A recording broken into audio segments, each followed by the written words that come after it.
اللہ تعالیٰ نے ہر انسان کو فطرت سلیم پہ پیدا کیا اور مذہب کے ساتھ دین کے ساتھ لگاؤ بھی انسان کی فطرت میں رکھا گیا، اور اسباب دنیا ایسے دیے گئے جو ہمیں اس فطرت سے دور لے جانے کی کوشش کرتے ہیں۔ اب جو ایمان والا بندہ ہوتا ہے وہ اسباب کو ضرورت تک محدود رکھ کے، جسمانی ضرورت تک محدود رکھتا ہے اسباب کو، اور اپنی روحانی ضرورت کے پیش نظر اپنی فطرت کی بنیادی ضرورتوں پر عمل پیرا ہو کر اپنی روح کو مضبوط اور توانا کرتا ہے۔ اور یاد رکھیں، دین روح انسانی کے لیے اتنا ہی ضروری ہے جتنا جسم انسانی کے لیے غذا ضروری ہے۔ کھانا پینا اور خوراک جتنا جسم انسانی کے لیے ضروری ہے، دین روح انسانی کے لیے اتنا ہی ضروری ہے۔ اور عرب کا وہ ماحول جو اپنی جہالت میں اپنی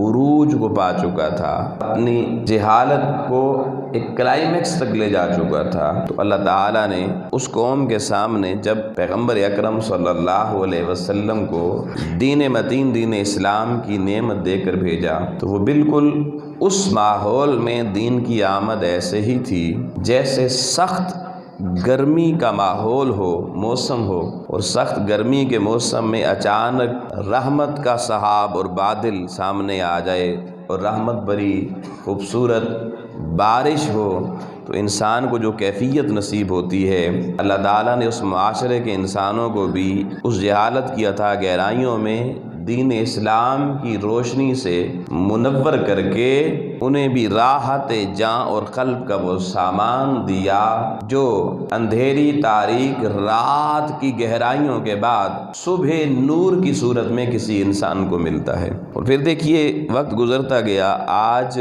سوشل میڈیا، انٹرنیٹ، اس نے پوری دنیا کو ایک گلوبل ولیج میں تبدیل کر دیا ہے، اور ہر انسان اب سوشل میڈیا کے تھرو حقائق کو جاننے، کسی کا معاصف ضمیر جانچنے سننے کے لیے سوشل میڈیا کا سہارا لے رہا ہے۔ اور اس آڑ میں آج دیگر ادیان کے ماننے والے بھی اپنے آپ کو اور اپنا سودہ دین دنیا کے سامنے اس صورت میں پیش کرنا شروع ہو گئے ہیں کہ جیسے اصل دین ان کے پاس ہے۔ پچھلی کئی صدیوں سے یہود و نصارہ اور دیگر مذاہب کے ماننے والے جس معادیت کی طرف چلے گئے تھے، انہوں نے اپنے مذاہب اور ادیان کو بالکل لیمیٹڈ کر دیا تھا، اور عام خصوصاً ہمارے مسلمانوں کو تو زیادہ اس کا علم بھی نہیں تھا۔ اس لیے ہماری کئی نسلیں جوان ہو گئیں، دنیا سے چلی گئیں، انہوں نے ساری زندگی ممکن ہے انجیل دیکھی بھی نہ ہو، تورات دیکھی بھی نہ ہو، یا کسی نے بتائی بھی نہ ہو وہ سچی ہے، جیسی بھی ہے اس کے پاس ہے، یعنی بالکل جیسے تصورات مٹے ہوئے تھے۔ لیکن جیسے ہی سوشل میڈیا کی بھرمار ہوئی ہے، اس کے ساتھ ہی ان ادیان کے ماننے والوں نے بھی سوشل میڈیا کا سہارا لے کر دنیا بھر میں اپنے دین کو صحیح ثابت کرنے کے لیے دلائل دینا شروع کر دیے۔ اب ہماری اس وقت تک ابھی جو نسل ہے، اس نسل کو پروان چڑھانے والے جو احباب ہیں وہ اس سے بے فکر ہیں کہ یہ سوشل میڈیا کے تھرو ہماری نسل کا آگے انجام کیا ہونے جا رہا ہے۔ ہم تو بڑے اور قسم کے جھگڑوں میں پڑے ہوئے ہیں، فتووں میں پڑے ہوئے ہیں، ہمیں خبر نہیں اندر اندر ہماری نئی نسل کس طرف جا رہی ہے، کیونکہ ہمارے یہاں مذہبی ماحول صرف یہ مدارس کی فضا کو سمجھا جاتا ہے، باہر کالجز، یونیورسٹیز جس کی بھرمار ہے، اور ہمارے 99% ہماری اولادیں اس ماحول میں پڑھ رہی ہیں۔ یہ تو 1% سے بھی کم ہیں جو اس مدرسے کے ماحول میں ہیں۔ ہمیں یہاں بس ٹوپی نظر آ جاتی ہے، ہاتھ میں قرآن نظر آ جاتا ہے، اور ہم یہ سمجھ رہے ہیں کہ بس سارے معاشرے میں ستّ ہی خیران شاید۔ ایسا نہیں ہے۔ ہماری نئی نسل جو کالجز، یونیورسٹیز اور جدید ماحول میں اور سائنسی تعلیم کی طرف جا رہی ہے، وہ بڑی تیزی سے ہماری دین کی بنیادی قدروں سے دور ہوتی چلی جا رہی ہے۔ اور وہ ہمارا ایک طبقہ جو ابھی تک اس جدید تعلیم سے اپنی غربت کی وجہ سے، محرومیوں کی وجہ سے، یا کسی اپنی نالائکیوں کی وجہ سے دور ہے، اس کو بعض اوقات ہم کسی اکٹھ میں، کہیں کسی مذہبی ماحول میں نعرے لگاتے ہوئے دیکھتے ہیں تو ہم یہ سمجھتے ہیں شاید سارا دین یہاں پر ہے۔ یہ بھی ہماری بھول ہے۔ وہ جو نالائق طبقہ ہے، یا اپنی مفلوق الحالی کی وجہ سے، غربت کی وجہ سے وہ جدید تعلیم سے محروم کر دیا گیا یا ہو گیا کسی وجہ سے، اس کے ہاتھوں میں تو عنوان اقتدار نہیں آنا، اس کو تو کسی سیٹ پہ نہیں بیٹھنا کہ وہ اس کے ارد گرد کو لوگوں کا ایک گروہ ہوگا جس کو وہ عقائد یا جس کا دین وہ بدل سکتا ہے۔ اس کی تو زندگی اپنی ذات تک محدود ہے، لیکن وہ جو جدید ڈگریاں لے کر عمائدین سلطنت بن رہے ہیں، جن کے ہاتھوں میں آپ کے ہزاروں محکموں کی باغ ڈور آ رہی ہے، وہ جس جدید تعلیم سے گزر کے اس کرسی تک پہنچتے ہیں، کیا وہ بھی دین اسلام کو اتنا سمجھتے ہیں، اپنی نسل کے لیے ضروری سمجھتے ہیں جتنا میں اور آپ؟ تو جواب نفی میں ملے گا۔ تو اس تناظر میں یہ گفتگو میں نے پچھلے جمعے کو بھی آپ کی خدمت میں عرض کیا تھا، بہت اہم ہے، اور 20-25 سال صرف یہ وقت انتظار کریں، اگلی نسل جوان ہونے دیں، پھر سمجھ میں آئے گی ہم کہاں پہ کھڑے ہیں۔ اگر آج ہم نے اس نسل کو نہ سنبھالا تو قرآن مجید فرقان حمید کی روشنی میں صرف آپ کو چند باتیں ایسی بتانا چاہتا ہوں کہ آپ کو اتنا پتہ چلے کہ اس کی اہمیت کیا ہے، اور پھر یہ دین اسلام باقی ادیان سے کیوں بہتر ہے، اس کا انتخاب ہم نے کیوں کیا، اور اگر آج ہم نے اس کے بہتر ہونے کو دلائل کی روشنی میں اپنی نئی نسل کو، جس کا رخ اس سائنسی تعلیم اور مادی تعلیم کی طرف ہے، اگر اس کو ہم نے ان دلائل و براہین کے اسلحہ سے لیس نہ کیا تو یہ نسل ہمارے ہاتھوں سے نکل جائے گی۔ قرآن مجید فرقان حمید کی سورہ آل عمران کی آیت نمبر 19 میں نے آپ کے سامنے تلاوت کی ہے۔ اللہ جل مجدہ نے اس میں ارشاد فرمایا کہ ان الدین عند اللہ الاسلام، کہ اب قیامت تک اللہ کے نزدیک سے دین صرف ایفیلیٹڈ چارٹرڈ منظور شدہ دین ہے، جس نے رہنا ہے، اور اللہ نے جس دین کو چلنے والوں کو دینی ماننا ہے، یہ اللہ اعلان کر رہا ہے کہ اب اللہ کے ہاں صرف ایک دین ہے، اور اس دین کا نام دین اسلام ہے۔ باقی ادیان آئے، اپنے اپنے ادوار میں چلے گئے۔ اب امام الانبیاء علیہ السلام کے آنے اور قرآن مجید کے آنے کے بعد اب قیامت تک کے لیے ہمارے لیے جو دین صرف ہمارے لیے نہیں، ساری انسانیت کے لیے باعث رشد و ہدایت اور باعث معرفت الہی ہوگا، وہ کوئی اور دین نہیں ہوگا، وہ فقط دین اسلام ہوگا۔ پھر فرمایا وَمَا اخْتَلَفَ الَّذِينَ أُوتُوا الْكِتَابَ مِن بَعْدِ مَا جَاءَهُمُ الْعِلْمُ بَغْيًا بَيْنَهُمْ۔ اب اس اعلان کے بعد کہ اللہ کے ہاں دین صرف اسلام ہے، اور قرآن کی اور اسلام کی اور امام الانبیاء علیہ السلام کی آمد کے بعد اب اگر کسی نے وَمَا اخْتَلَفَ الَّذِينَ، اگر کسی بندے نے اختلاف کیا اس چیز سے، اس نقطہ نظر سے، اوتوا الکتاب، وہ لوگ جو کتابوں کا سہارا لیے ہوئے ہیں، یعنی اہل کتاب لوگ، اگر کسی دور میں بھی انہوں نے اپنی پھر کتابوں کا سہارا لے کر اسلام کی نفی کرنا چاہی اور اسلام کے آفاقی دین ہونے سے اختلاف کرنا چاہا، تو اللہ کی ذات فرما رہی ہے من بعد ما جاءہم العلم، انہیں بھی علم ہے کہ اصل کدھر ہے۔ اصل علم اللہ نے دنیا کو بتا دیا ہے، انسانی فطرت میں اب رکھ دیا ہے وہ علم، کہ جس علم کی روشنی میں یہ فیصلہ کرنا کہ کون سا دین برحق ہے کون سا نہیں ہے مشکل نہیں ہے، مگر فرمایا بغیم بینہم، اے اہل اسلام، یہ اہل کتاب تمہارے مقابل آئیں گے، کیوں؟ اپنی ذاتی انا اور ضد کی وجہ سے۔ یہ جب اسلام کو پھیلتا پھلتا پھولتا دیکھیں گے کہ دنیا کے ہر خطے میں اسلام کے دیوانے پروانے موجود ہیں، تو یہ اپنی ذاتی انا اور ضد کی بنیاد پر اسلام دین سے ٹکرانے کے لیے، اس کو کمزور ثابت کرنے کے لیے اور اسلام کی تعلیمات کو غلط ثابت کرنے کے لیے یہ میدان میں آئیں گے، یہ تم سے ٹکر لیں گے۔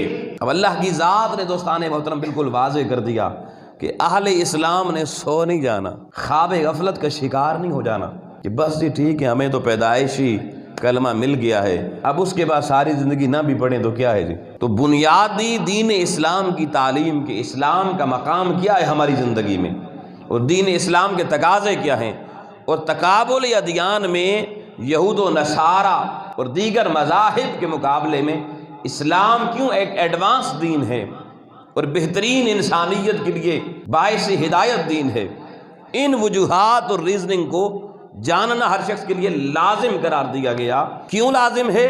قرآن کے اس فرمان کے مطابق کہ بغیم بینہم، یہ جو دوسرے کتابوں کا سہارا لینے والے لوگ ہیں، یہ اپنی کتابوں کے سہارے میں جب تمہارے مد مقابل آئیں گے تو وہ جدید دلائل کی روشنی میں آئیں گے، جیسے اسلحے کی دوڑ ہے، جیسے بازار میں خواتین کے کپڑوں کی دوڑ ہے، جیسے میک اپ کی دوڑ ہے، چھوٹی چھوٹی بہت سی دوڑیں ہیں، تو یہ دین کے ابواب میں بھی ایک دوڑ آئے گی۔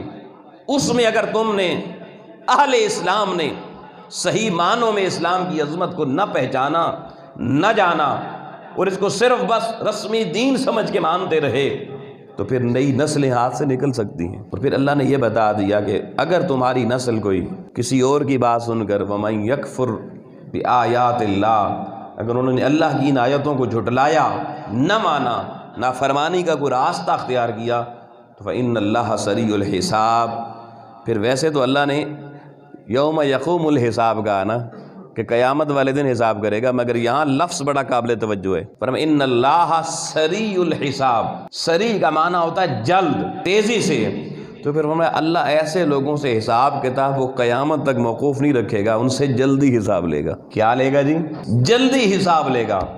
اور جلدی حساب کیا ہوتا ہے کہ پھر دشمن غالب کر دیا جاتا ہے۔ اور آج لوگوں میں معذرت سے یہ جملہ کہہ رہا ہوں، اس کو سمجھنا، آج گو کہ اسلام کے نام پر قائم دیسوں کی تعداد 50 سے زیادہ ہے، لیکن حقیقت میں ان دیسوں کے اوپر جو نظام رائج ہے، جو نظام راج کر رہا ہے، وہ نظام کیا الوہی دیا ہوا اللہ کا نظام ہے، رسول کائنات کا دیا ہوا نظام ہے، یا انہی غیروں کا دیا ہوا نظام ہے جن کے حوالے سے یہاں قرآن ہمیں متنبہ کر رہا ہے؟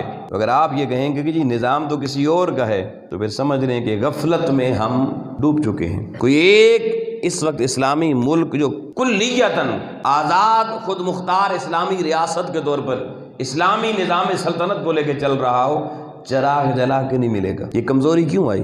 اس کی وجہ صرف یہ ہے، جتنے احباب بیٹھے ہم اپنے آپ سے پوچھ لیں، ساری دنیا میں انسان تو ایسے ہی مسلمان ہے نا، ہم اگر پوچھ لیں ہم نے اس دین متین کو سمجھنے کے لیے، صرف سمجھنے کے لیے کتنا وقت زندگی میں دیا؟ صرف ایک کتاب قرآن مجید کو چلے سمجھنے کے لیے جو اللہ نے ہمارے لیے ہدایت کے پیغام کی صورت میں بھیجی، ہم نے اس کو کتنا پڑھا، کتنا سمجھا، کتنا اس کا نفاذ اپنے گھروں میں اس کے احکامات کا کیا؟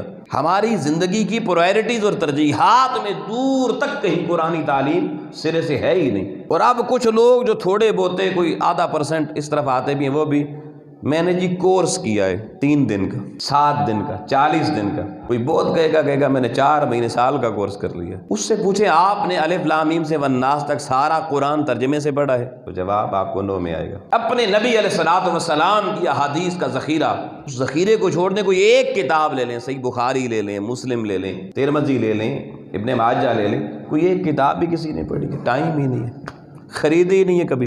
کتنے مسلمانوں کے گھر ہیں جہاں پہ میرے پیغمبر کی سیرت پر کوئی جامع کتاب موجود ہے؟ بتائیے جی، سوچئے، اپنے گھروں میں جا کے آج تلاش کیجئے گا کہ سیرت النبی صلی اللہ علیہ وسلم پر کوئی جامع کتاب، مکمل کتاب کس کے کتنے گھروں میں؟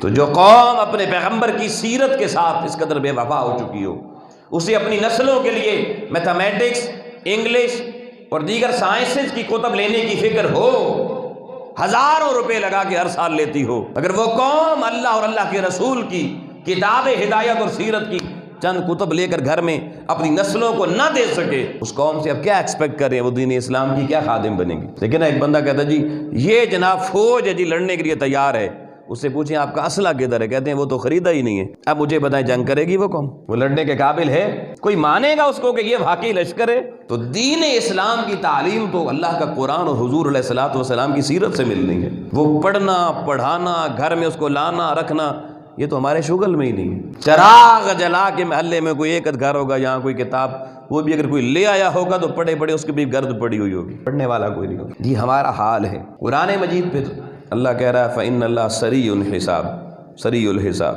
کہ اللہ جلد حساب لینے والا ہے۔ اور کیا پتہ ہم اس حساب کی کیفیت سے گزر رہے ہوں۔ جو آج ہمارے حالات ہیں نا، ہر بندہ پریشان ہے، جس کو پوچھیں، جس سے پوچھیں، پریشانیاں ہی پریشانیاں۔ اس کو اپنی وہ کہتا ہے جی ہم دین کا کیا سوچیں، اپنی ٹینشنیں ختم نہیں ہوتی، جی خاندان کی ٹینشنیں ختم نہیں ہوتی، گھر کی ٹینشنیں ختم نہیں ہوتی۔ اور آپ دیکھیے اللہ پاک نے ہمیں شعور، 3 اقسام شعور کی دی۔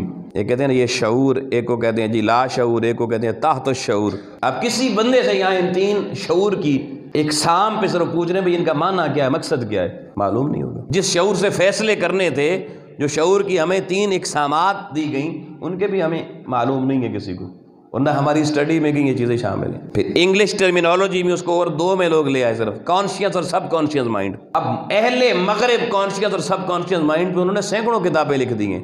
ان کی ٹریننگز ہوتی ہیں اپنی نسلوں کو باقاعدہ اداروں میں کہ کانشیس مائنڈ کیا ہے، سب کانشیس مائنڈ کیا ہے۔ اور آپ کو یہ بتاتا چلوں کہ جو ہمارا کانشیس مائنڈ ہے وہ صرف اللہ تعالیٰ نے ہمارے جسم کے اندر 12% رکھا ہے، 12%۔ اس میں سے استعمال کتنا کرتے ہیں؟ کوئی 1%، کوئی 1.5%، کوئی 2%، کوئی بہت سائنسدان ہو تو 4% کر لے گا. 88% ہمارا سب کانشیس مائنڈ ہے جس کو تحت شعور کہتے ہیں، اس کی خبر ہی کسی کو نہیں ہے. اب اس کا تعلق باطنی محرکات کے ساتھ ہے، جس میں بار بار آپ کی توجہ دلاتا ہوں بھائی باطنی تعلیم کدھر ہے، روحانیت گاہیں کہاں ہیں. دنیا کی لیبارٹریوں نے تو جدید ٹیکنالوجیز دے دی، میزائل دے دیے، خلائی جہاز دے دیے، سیٹلائٹ دے دیے، مگر اہل باطن اہل خانقاہ نے کیا دیا؟ وہ کدھر ہے؟ کچھ سودا وہاں سے بھی پروڈکٹ سامنے آنی چاہیے تھی نا اس کے مقابلے کے لیے، روحانی عظمت حاصل کرنے کے لیے. تو یہ باتیں آپ کو میری تھوڑی یہ باتیں بھی خلائی باتیں لگتی ہوں گی، کیونکہ عملاً جو چیز معاشرے میں نظر نہ آتی ہو وہ بیان کرنا، وہ سننا، سمجھنا بھی، سمجھانا بھی مشکل ہوتی ہے. مگر دوستان محترم، اب کچھ حقائق صرف آپ کے سامنے رکھنے جا رہا ہوں تاکہ پتہ چلے کہ یار ہمارے پاس سودا تو بڑا اعلیٰ تھا مگر ہم کمزور نکلے. اللہ تعالیٰ نے جتنے ادیان دنیا میں بھیجے نا جی، ہر دین کو اللہ تعالیٰ نے کوئی شریعت دی، کسی کو کوئی صحیفہ دیا آسمان سے، کسی کو کوئی الہامی کتاب دی. کیونکہ اللہ تعالیٰ نے قرآن کی آیت سورہ آل عمران کی 19 نمبر آیت میں یہ کہا کہ وہ جو کتاب والے ہیں وہ اپنی ضد کی بنا پر وہ سامنے آئیں گے، مقابل آئیں گے. تو پہلے کتابوں کو جانچنا ضروری ہے کہ کس کی کتاب صحیح ہے، پرفیکٹ ہے. تو دیکھیے حضرت داؤد علیہ السلام پر کتاب نازل ہوئی، داؤد پر زبور. کیا نام ہے جی؟ زبور. اب آج کے جو تاریخی حقائق کو اپنے ہمارے پنڈی شہر کے حقائق کی بات نہیں کر رہا، انٹرنیشنل حقائق جس کو ساری دنیا مانتی ہے، ان حقائق کی روشنی میں بتا رہا ہوں کہ زبور حضرت داؤد علیہ السلام کے دنیا سے چلے جانے کے 500 سال بعد زبور کا پہلا نسخہ باقاعدہ طور پر ان لوگوں نے آپس میں لکھ کے تقسیم کیا. جو نسخہ حضرت داؤد علیہ السلام کے پاس آیا کوئی تاریخ نہیں بتا سکتی وہ کدھر گیا. تاریخ جس نسخہ زبور کی بات کرتی ہے وہ حضرت داؤد علیہ السلام کی دنیا سے جانے کے 500 سال بعد اس کی ابتدا ہوتی ہے. اب پیغمبر کے 5 صدیاں بعد اگر کسی نسخے کی ابتدا ہو کسی کتاب کی تو اس کتاب کا اس پیغمبر سے کتنا تعلق ہوگا. اور پھر اس میں بھی تاریخ کی حقائق بتاتے ہیں. 100 شاعر جو ان 500 سالوں میں گزرے، جو نامی گرامی شاعر تھے جن کا کلام ذرا اس دور کا اچھا کلام سمجھا جاتا تھا، وہ جو نئی زبور لکھی گئی اس میں 100 شاعروں کا کلام بھی شامل کر دیا گیا. جیسے ہمارے پاس صوفیاء کے کلام ہے نا، مولانا روم کا مثنوی شریف ہے، شیخ سعدی کی کتابیں ہیں. اب اگر ان کو اکٹھا کر دیا جائے اور کہا جائے یہ الہامی کتاب ہے تو یہ الہامی تو نہیں بن سکتی. تو زبور کا یہ حال کیا لوگوں نے. تو اصل زبور کدھر ہے؟ اب کسی سے پوچھیں بھی اصل زبور کس زبان میں آئی تھی، شاید یہ بھی کوئی حقائق نہ بتا سکے. دوسری کتاب جو سماوی بڑی کتاب، مشہور معروف کتاب، وہ توریت، جس کو انگلش میں توراہ کہتے ہیں، یہ حضرت سیدنا موسیٰ علیہ السلام پر نازل ہوئی. اب توریت کی حقائق کیا ہیں؟ توریت بنیادی طور پر خریطوں پہ لکھی ہوئی تھی، پتھر کی سلوں پر، خریطیں ان کو کہتے ہیں. اور حضرت موسیٰ علیہ السلام کے بعد وہ توریت کہاں گئی؟ تاریخ اس میں خاموش ہے. اب ہمارے پاس جو تاریخی حقائق اس وقت جو یہودیوں سے ملے ہیں، اپنے مسلمانوں والے حقائق نہیں جو انہوں نے بتائے ہیں، ان کی روشنی میں بتا رہا ہوں کہ حضرت سیدنا عیسیٰ علیہ السلام سے تقریباً 600 سال پہلے 586 قبل مسیح کے اندر جو توریت اس وقت کی جیسی بھی جس حالت میں تھی یہودیوں کے پاس، تو بابل کے بادشاہ شاہ بابل بخت نصر نے بیت المقدس پہ قبضہ کیا اور بیت المقدس کو تباہ و برباد کر کے رکھ دیا. اور وہ جو خریطے تھے اس وقت توریت کے، وہ یہودیوں نے رکھے ہوئے تھے بیت المقدس کے اندر، انہوں نے وہ سارے توڑ پھوڑ کے ختم کر دیے. اور 1 لاکھ یہودی جو اس دور میں بیت المقدس اور اس کے آس پاس آباد تھے، شاہ بخت نصر نے 1 لاکھ یہودیوں کو اپنا غلام بنایا، قید کیا اور یہاں فلسطین سے مائگریٹ کروا کے ان کو اٹھا کے عراق میں لے گیا، کیونکہ یہ بابل کا بادشاہ مشہور تھا اور بابل عراق میں ہے. تو سارے یہودیوں کو یہاں سے خاتمہ کر دیا، اس نے اٹھا کے ادھر لے گیا بخت نصر. اب اس کے بعد یہ 586 قبل مسیح کی بات بتا رہا ہوں. حضرت عیسیٰ علیہ السلام سے 586 سال، تقریباً 600 سال پہلے، اور 539 یا 40 اس قبل مسیح میں، یعنی اس واقعے کے تقریباً 60-70 سال بعد پھر شاہ فارس اٹھا. اس نے آ کر دوبارہ فلسطین کو اور بیت المقدس کو شاہ بابل کے تسلط سے آزاد کروایا. اور 1 لاکھ یہودی جو غلام بنا دیے گئے تھے اور یہاں سے اٹھا کے انہیں عراق میں شفٹ کر دیا گیا تھا، ان یہودیوں کو شاہ فارس نے آ کر آزاد کروایا. رووت کبیر جس کا نام تاریخ بتاتی ہے، یا سائرس اعظم کے نام سے جو مشہور ہے، سائرس اعظم وہ بادشاہ شاہ فارس، اس نے جب یہودیوں کو آزاد کروایا، وہ یہودی پلٹ کے آئے تو بیت المقدس میں وہ پرانا کوئی خریدہ نہ ملا توریت کا۔ اب ان یہودیوں نے 60-70 سال بعد خود سے سر جوڑ کے پھر سے ایک نئی تورات لکھ دی، اور آج کا کوئی یہودی یہ نہیں ثابت کر سکتا کہ وہ جو پچھلی تورات تھی 586 قبل مسیح سے پہلے کی اس میں، اور یہ جو 540 قبل مسیح میں شاہ فارس کی فتح کے بعد یہودیوں کی آزادی کے بعد دوبارہ لکھی جانے والی تورات ہے، ان کے اندر کوئی آپس میں کانٹیکٹس ملتا بھی ہے یا نہیں ملتا؟ کوئی ثبوت نہیں ہے۔ پھر دوستان محترم، یہ تو ایک دفعہ بغداد تباہ ہوا 586 قبل مسیح میں، بغداد نہیں، بیت المقدس۔ اس کے بعد 70 عیسوی میں جب عیسوی سن حضرت عیسیٰ علیہ السلام والا شروع ہوا تو 70 عیسوی میں دوبارہ یہ پوری غزہ کی پٹی جس کو کہتے ہیں بیت المقدس، یہاں پھر ایک تباہی آئی بہت بڑی، اور دوبارہ سارے جو ان کے کلمی نسخے تھے وہ سارے کے سارے منہدم کر دیے گئے سن 70 عیسوی کے اندر، اور صرف ایک نسخہ بچا، وہ نسخہ بھی اس زبان میں نہیں تھا، عبرانی زبان میں، جو حضرت موسیٰ علیہ السلام پر عبرانی زبان میں تورات نازل ہوئی تھی، وہ ترجمہ اس کا تھا، یونانی ترجمہ، جس ترجمے کو پھر انہوں نے لے کر پھر سے ایک تورات بنائی۔ اب مجھے بتائیں کہ ترجمہ اس الہامی کتاب کا متبادل کبھی ہو سکتا ہے؟ وہ ترجمہ تو انسانوں کا کیا ہوا ہے، پہلے بھی حقائق موجود نہیں ہے اور مزید اس کے اندر ترمیم اور مزید اس کے اندر تغیر آ گیا۔ اس وقت دوستان محترم دنیا میں جو یہودی آباد ہیں ان کے پاس 2 نسخے ہیں توریت کے۔ ایک نسخہ جو یہودیوں کا، جو ابھی مین جو سٹریم یہودیوں کی جس نسخے کو دکھاتی ہے، وہ سن 914 عیسوی میں لکھا گیا، وہ پرانا بھی جس کی میں بات کر رہا ہوں وہ نہ رہا۔ اور جو ایک دوسرا نسخہ ہے سامری جو یہودی ہیں ان کے پاس، وہ تو 1100 عیسوی کا لکھا ہوا ہے۔ پھر ایک اور وہ چیز لے آئے، انہوں نے کہا جی کہ ہم نے کوئی کھدائی کی اور ہمیں کوئی خریطے مل گئے جی، وہ خریطے، وہ تختیاں، تو وہ کچھ تختیاں ملیں ان کو، جب موجودہ دور کے ماہرین نے اس کے اوپر توجہ کی، انہوں نے کہا جی یہ خریطے حضرت عیسیٰ علیہ السلام کی آمد سے کم و بیش 100 سال پہلے کے ہیں، اور حضرت موسیٰ علیہ السلام کا زمانہ اسے ہزاروں سال پہلے کا۔ اسی طریقے سے دیگر دیکھیں، حضرت سلیمان علیہ السلام کے حوالے سے ایک کتاب موجود ہے، امثال سلیمانی، کہتے ہیں یہ ان کی کتاب ہے۔ اب جب اس کے تاریخی حقائق کا جائزہ لیا گیا تو حضرت سلیمان علیہ السلام دنیا میں سن 933 قبل مسیح میں ہوئے، حضرت عیسیٰ علیہ السلام سے تقریباً 950 سال پہلے کا زمانہ۔ اور یہ جو کتاب لکھی گئی امثال سلیمانی، یہ پرووربس کی شکل میں ہے، ایک تو ضرب الامثال کی شکل میں۔ یہ کتاب حضرت عیسیٰ علیہ السلام کہ دنیا میں آنے کے 250 سال بعد لکھی گئی، 1000 سال کا گیپ دے کے کتاب لکھ دی گئی اور منسوب پیغمبر کی طرف کر دی گئی۔ ایسے حضرت داؤد علیہ السلام یا حضرت یونس علیہ السلام کی سیرت اور سوانے پہ ایک کتاب بھی سامنے آئی، اور اس کو بھی کہا کہ یہ بھی الہامی ہے جی۔ اس کتاب کا جب جائزہ ماہرین نے لیا تو حضرت یونس علیہ السلام تاریخی حقائق کے مطابق سن 880 قبل مسیح، 880 سال حضرت عیسیٰ علیہ السلام سے پہلے ان کا اس دنیا میں وصال ہوا یا آمد ہوئی۔ اور یہ جو کتاب دنیا کو بتائی گئی ان کے حوالے سے، یہ کتاب 300 قبل مسیح میں سامنے آئی، یعنی اس کے درمیان بھی 550-600 سال کا فرق ہے۔ تو اب ایک بندہ دنیا میں آیا چلا گیا اور 550-600 سال بعد کوئی کتاب اس سے منسوب کر دیا لکھ کے، اس شخصیت اور اس کتاب کا آپس میں کوئی ربط نظر آتا ہے بظاہر؟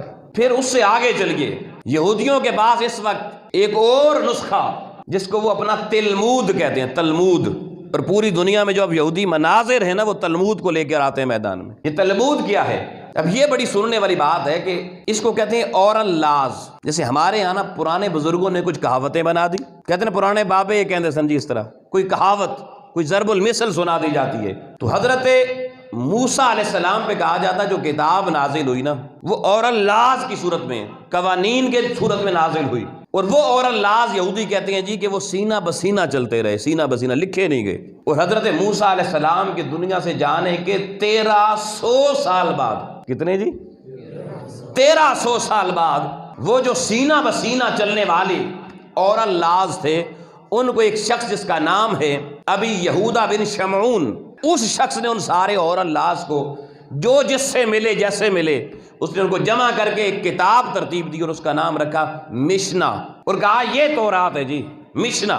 اب مجھے بتائیں، سینہ بسینہ اگر کوئی بات چلنا شروع ہو اور 13 صدیاں چلتی رہے تو اگر وہ رائی ہو تو پہاڑ میں تبدیل نہیں ہو جائے گی؟ کیا وہ بات اپنی اصلی فارمیٹ میں رہے گی؟ 13 صدیوں کے بعد کتاب لکھی گئی اور حضرت موسیٰ علیہ السلام سے موسوم کر دی گئی۔ آگے پھر دیکھیے، اس کتاب کے کچھ عرصے بعد پھر بائبل کے یہودیوں نے بابل کے یہودیوں نے اس کا ترجمہ کیا، اور ترجمہ جب کیا تو انہوں نے اس کا نام بدل دیا، اور انہوں نے کہا جس کا نام ہے حلقہ نام رکھ دیا اس کا۔ پھر فلسطین کے یہودیوں نے اس کی الگ ٹرانسلیشن کی اور انہوں نے اس کا نام رکھ دیا، انہوں نے حگیدہ، اور مختلف نام بھی موجود ہیں کتابوں میں، نام ہی بدل دیے، ترجمے کر کے، تفسیریں کر کے، تشریحیں کر کے نئے نام دے دیے۔ یوں یہ سلسلہ چلتا رہا تا وقت یہ کہ یہودیوں نے پھر بہت سالوں بعد، صدیوں بعد ان کا ایک گروہ بیٹھا، انہوں نے کہا بھائی یہ تو بڑا مسئلہ ہے، مشنا کوئی اور کہہ رہی ہے، حلقہ کچھ اور کہہ رہی ہے، حقیدہ میں کچھ اور لکھا ہوا ہے۔ انہوں نے ان تینوں کو جمع کیا، کچھ چیزیں اس میں سے لیں، کچھ دوسرے میں سے لیں، کچھ تیسروں میں سے لیں،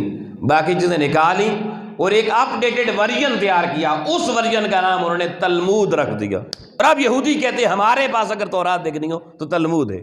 بتائیں جی، موسیٰ علیہ السلام کے ساتھ کوئی تعلق کہیں سے بھی جڑتا ہے؟ یہ یہودیوں نے اپنی کتاب کا حال کیا۔ عیسائیوں پر آ جائیں، انجیل کا جو نسخہ سریانی زبان میں حضرت عیسیٰ علیہ السلام پہ نازل ہوا، وہ عیسیٰ علیہ السلام جب آسمان پہ اٹھائے گئے تو وہ نسخہ زمین پر کہیں کسی کو نہیں ملا، کہاں گیا، کدھر گیا، کوئی پتہ نہیں۔ عیسائیوں کی اپنی تاریخ یہ بتاتی ہے۔ انہوں نے کیا کیا؟ حضرت عیسیٰ علیہ السلام کے آسمان پہ اٹھائے جانے کے بعد خود اپنے ہاتھوں سے ایک نسخہ لکھا، اس کو انجیل کہہ دیا۔ اور مزے کی بات یہ ہے کہ حضرت عیسیٰ علیہ السلام پہ جو کتاب اتری وہ سریانی زبان میں تھی، اور یہ جو نسخہ تیار کیا عیسائیت، عالم عیسائیت نے، وہ سریانی زبان میں نہیں تھا، وہ یونانی زبان میں یا آرامی زبان میں تھا، کچھ آرامی کچھ یونانی۔ ان سے پوچھیں بھائی جان، آپ ہمیں یہ بتائیں کہ وہ جو عیسیٰ علیہ السلام کی سریانی زبان تھی، اس زبان والا نسخہ کدھر ہے؟ وہ کہتے ہیں وہ گم ہو گیا۔ جب نسخہ ہی گم ہو گیا تو نیا نسخہ کہاں سے آیا؟ خود ساختہ نسخہ تیار کر دیا، اور وہ خود ساختہ نسخہ تھا جس میں عیسیٰ کو رب کا بیٹا کہہ دیا، مریم علیہ السلام کو رب کی وائف کہہ دیا۔ استغفر اللہ العظیم۔ پھر دوستان محترم، دیگر مذاہب، بلکہ اگر اسی پہ میں رہوں کہ یہ عیسائیوں نے پھر مزید دیکھیے، اس میں مزید ترامیم کرتے کرتے کرتے ابھی 4 صدی ہجری جو تھی نا ہماری، اس میں عیسائیوں نے دیکھا کہ ہماری جو اناجیل ہیں ان کی تعداد سینکڑوں میں چلی گئی ہے، ہر علاقے میں ایک الگ انجیل، اس کے مضامین الگ، اس کی عبارات الگ۔ عیسائیوں کے چند پادری ایک جگہ اکٹھے ہوئے، انہوں نے کہا یار ایسے کرو نا، جو مشہور نسخے سارے اکٹھے کرو۔ لوگوں انہوں نے وہ نسخے اکٹھے کی، 70 نسخے اکٹھے کیے۔ کتنے جی؟ 70 ڈیفرنٹ نسخے انجیلوں کے اکٹھے کر کے انہوں نے ان میں سے 4 نسخے الگ کیے، اور انہوں نے کہا یہ بائبل سے حضرت عیسیٰ علیہ السلام والی، باقی سارے خود ہی ریجیکٹ کر دیے، اپنی انجیلوں کو خود ریجیکٹ کر دیا۔ اور 4 کو انہوں نے، جن کو انہوں نے سلیکٹ کیا، ان میں سے میں صرف ایک کی کہانی بتا دیتا ہوں۔ ان میں سے اس وقت جو دنیا میں موجود ہیں ان 4 نسخے، ان میں سے ایک کا نام ہے سر کنگ جیمز ورژن، ایک نسخے کا نام ہے سر کنگ جیمز ورژن۔ آؤ لوگوں، جب میں نے اس کتاب کا نام ہی دیکھا تو میں نے کئی اپنے جاننے والے عیسائیوں سے سوال کیا، میں نے کہا بھائی یہ بتاؤ ورژن کس کو کہتے ہیں، ورژن کا ترجمہ بتاؤ۔ وہ کہتے ہیں جی ورژن کا معنی تو ہوتا ہے کہ کسی کتاب میں کوئی تبدیلیاں کر کے نئی کتاب چھاپی جائے تو کہتے ہیں یہ نیا ورژن آ گیا ہے۔ تو میں نے کہا جناب آپ جس کو انجیل عیسیٰ علیہ السلام سے موسوم کر رہے ہیں سر کنگ جیمز ورژن کی صورت میں، ارے ورژن کا لفظ بتا رہا ہے کہ آپ نے ورژن بنا کے جو بھی پرانی کتاب ٹھیک تھی یا غلط، اس کو بدل کے ایک نئی کتاب دنیا کے سامنے پیش کر دی ہے۔ اس کو کیسے مانا جائے وہ کتاب؟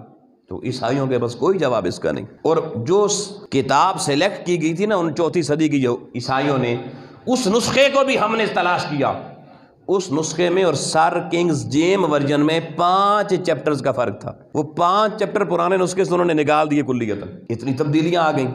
آؤ لوگوں، اسی طریقے سے زرتشت مذہب ہے جس کو حضرت زرتشت سے معروف، اس کے ساتھ جوڑا جاتا ہے۔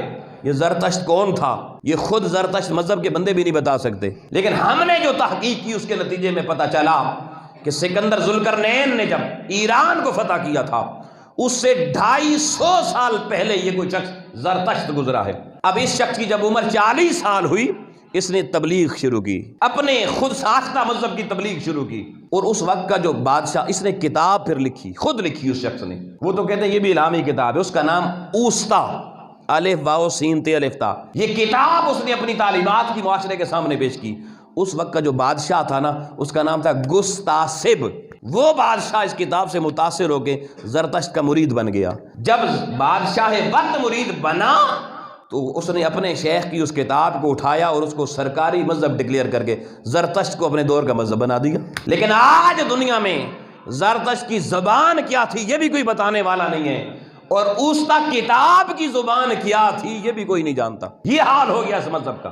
آپ بدھ مت والوں کے بس چلے جائیں، جو جناب بدھا تھے انہوں نے اپنی ساری زندگی میں کوئی کتاب نہیں لکھی، نہ لکھوائی، ایک جملہ ان کے ہاتھ کا نہیں ہے بدھ کے ماننے والوں کے پاس. اس کے دنیا کے جانے کے 100 سال بعد بدھ آج خود کہتے ہیں ہمارے بڑوں نے مل کر جو ان سے سنی سنائی ہوئی کوئی باتیں تھیں ان کو اکٹھے کر کے ان کی تعلیمات پہ کتاب تحریر کر دی. آپ لوگوں یہ دنیا کے مذاہب کا حال نہیں.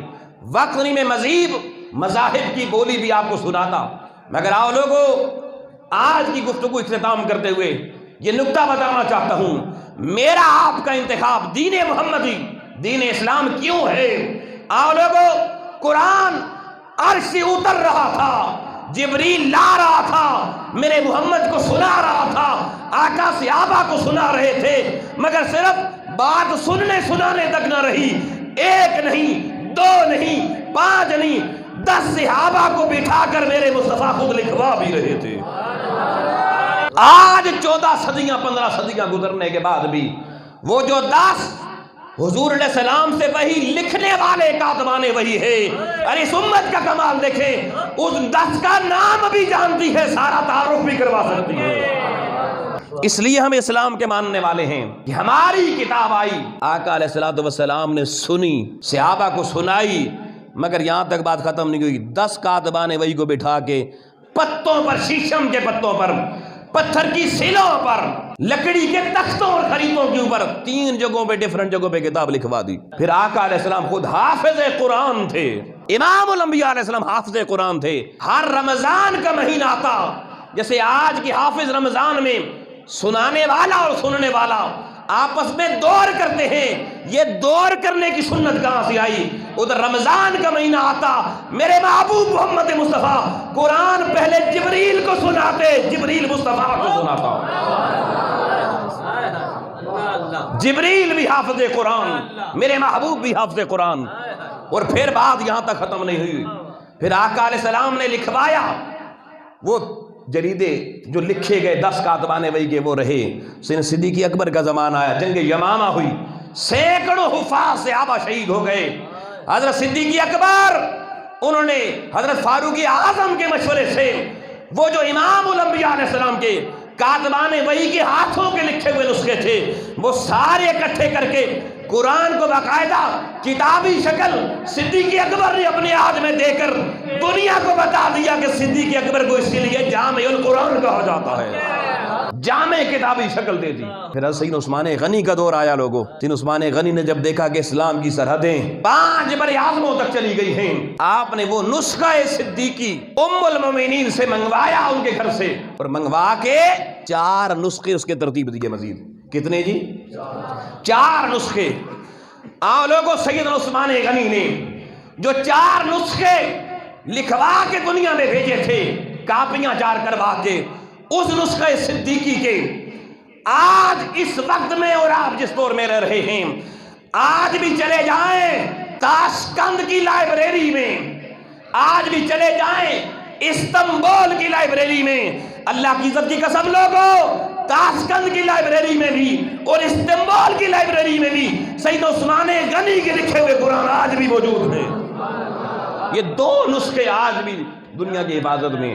اور تیسرا نسخہ جو سید عثمان غنی خود پڑھتے تھے، اور جس دن جامع مسجد کے مصلی پر بیٹھ کر قرآن کی تلاوت کرتے ہوئے سید عثمان غنی کو شہید کیا گیا، وہ جو آپ کو پہلا تیر آپ کی رخسار پہ لگا، رخسار سے لہو کا قطرہ ٹپکا، قرآن کی جو آیت آپ پڑھ رہے تھے فَسَيَكْفِيكَهُمُ اللَّهُ فَسَيَكْفِيكَهُمُ اللَّهُ وَهُوَ السَّمِيعُ الْعَلِيمُ.